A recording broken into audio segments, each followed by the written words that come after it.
Before diving into this incredible story, remember to subscribe to the channel and turn on notifications. Here, every story has something to say, and you won't want to miss a single one. Under an old bridge, in the cold streets of a large city, a young boy of barely 10 years old sheltered with his little sister. His name was Eli, and since the death of their parents, he did everything he could to survive, shining shoes, collecting bottles, selling withered flowers by the roadside.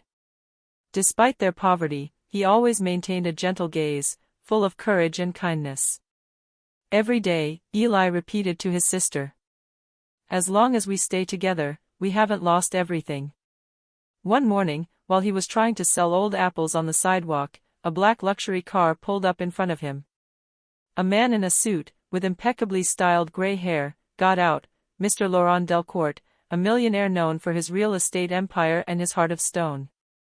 He glanced at Eli, then pulled out $100 bill. "Here, kid, keep this. Buy yourself some food," he said in a detached tone. Eli looked at him for a moment, then shook his head. "No, sir. I don't want money." The millionaire frowned in surprise. "You're refusing money? Why?" The boy looked up at him, his face covered in dust, but with a moving dignity. "Because money goes fast, sir, but if you could give me a job, I could feed my sister every day." A silence fell. The millionaire remained frozen. This little boy, who had nothing, had just refused his money to ask for a chance, not pity. This simple, sincere sentence pierced Mr. Delcourt's heart. For the first time in a long time, he felt his eyes well up with tears. He, the powerful man, had just received a lesson in courage and humanity from a street child. What he decided to do that day would forever change the boy's life, and his own. The next day, Mr. Laurent Delcourt couldn't get the child's face out of his mind. He kept thinking about his words, so simple yet so powerful, asking for a chance rather than money. All his life, he had believed that wealth bought respect, power, and even kindness. And yet, this boy had shown him that no amount of money could create dignity. At noon, he returned to the same place where he had met Eli.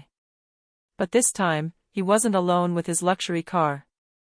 He took an envelope and an address book out of his bag, then knelt down beside the boy. "Eli, I want to propose something to you," said, this time with unexpected seriousness. The boy, wary but curious, took a step back. "Me? But I can't do anything, sir, just survive. That's precisely what interests me. I need someone to help me in my business, not to learn about business, but to learn about life, true courage, and perseverance." He took a small notebook with addresses and phone numbers out of his pocket. "If you accept, I promise you a job. Not a huge salary at first, just a chance to learn and progress. You'll also be able to take care of your sister." Eli felt his heart pounding. It was the first time in a long time that an adult had offered him a real opportunity, not charity. Yet he hesitated. His survival instinct screamed at him not to trust the rich, but the man's sincere gaze calmed him. "What if I'm wrong and you hurt me?" Eli asked timidly. Mr. Delcourt smiled gently. "So I will have to learn from you how never to break a child's trust." The boy thought for a few moments. Then, with a courage that surpassed his years, he held out his hand. "Okay, sir. I want to try." The millionaire squeezed his hand tightly. He knew he had just met someone special, a child whose life would never be the same again, and who, perhaps, would teach him something about the true meaning of humanity. Eli entered Mr. Laurent Delcourt's immense office for the first time.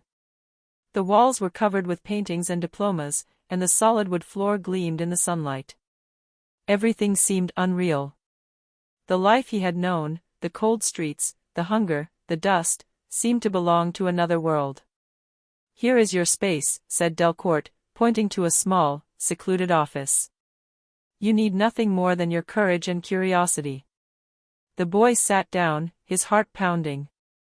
His work initially consisted of simple tasks, filing documents, organizing files, running messages from one office to another. But Mr. Delcourt had a plan. Each task, however trivial, was a lesson in discipline, patience, and responsibility. The first challenge came on the second day.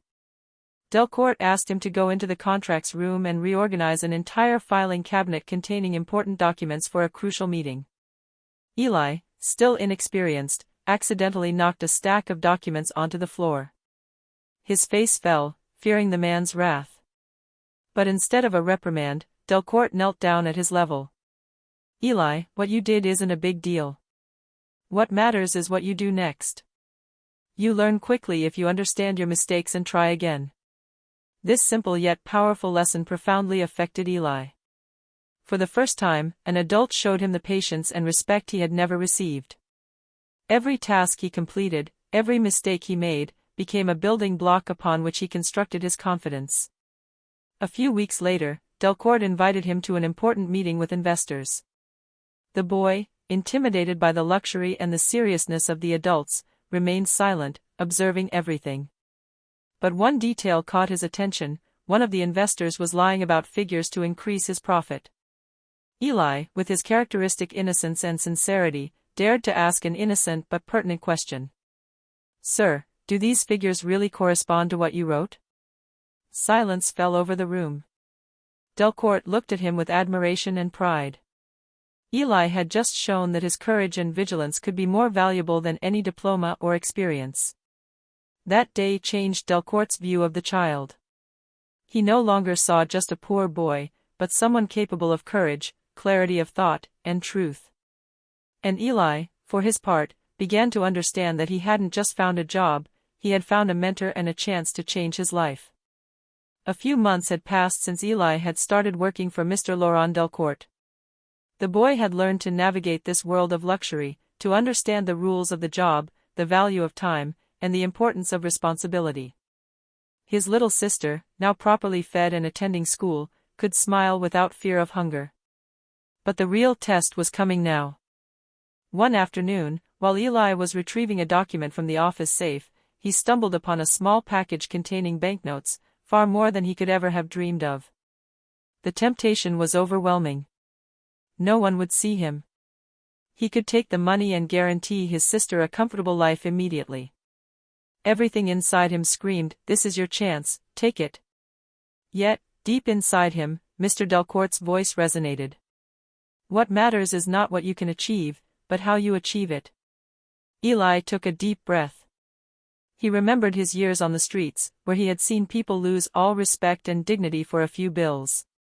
He thought of his sister, of the example he wanted to set for her. And then, with a strength he didn't know he possessed, he closed the safe without touching the money and returned to the office. When Mr. Delcourt learned what had happened, he was speechless. He looked Eli straight in the eyes, and for the first time in a long time, his eyes shone with pride and emotion. "You chose the most difficult path, Eli, but that's exactly why you'll succeed in life." "But I just wanted to help my sister," the boy murmured. "And you did it with your integrity. That's far more valuable than any amount of money." That moment sealed their relationship. Delcourt knew that this child was not only intelligent and courageous, but also morally strong. And Eli, for the first time, understood that true wealth was not measured in money, but in values, dignity, and trust. That day, Eli wept silently, not from hunger or pain, but from pride and hope.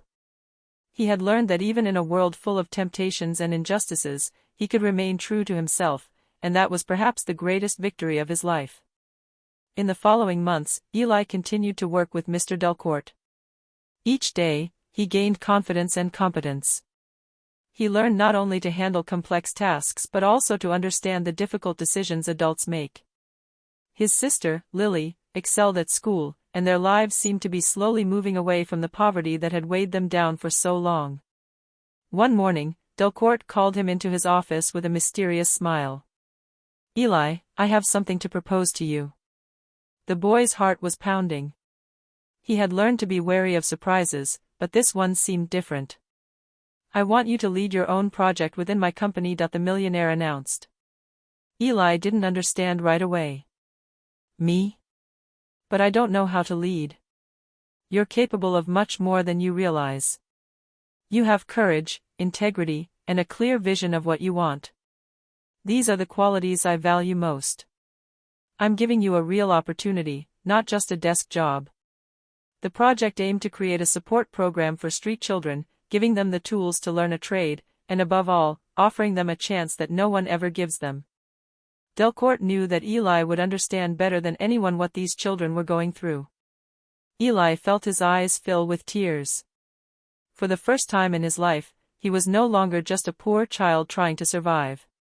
He could now help other children change their destinies, all while continuing to protect his sister. I never imagined, thank you, Mr. Delcourt murmured, his voice trembling. The millionaire placed his hand on his shoulder. No, Eli. Thank you. You taught me something more precious than money or power, the strength of the human soul.